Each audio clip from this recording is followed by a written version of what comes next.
kabutihan pa lahat o paggawa ng tao? Thank you for a wonderful question. I believe I will choose paggawa ng walang tao dahil isa po sa mga ito ang dahilan ng pagbabago ng pananaw ng isang tao. Una, bilang isang pangarap ng isang tao, kailangan mong sundin ang mga dapat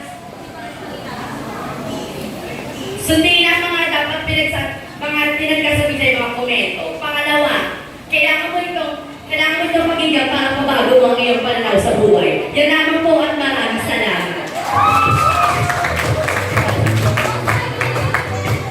Sabi ni candidate number 1, may salpag to yung ipin mo. Handa ka. Mukha ka doon, nag-group naman. Kailan ka ulit kumain ng penny?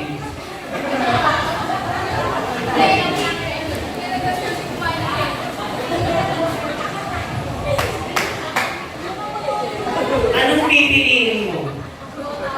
Kabutihan pa lahat o paggawa ng tao?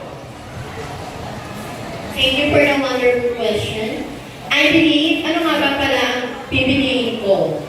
Para sa akin ay kabutihan pa lahat. Dahil ang kabutihan pa lahat ang sumisimula sa atin, bilang isang ibigbuan ng tao, nilikha tayo ng toong may kapalparan, may misyon tayo dapat kapanan sa mundong ito.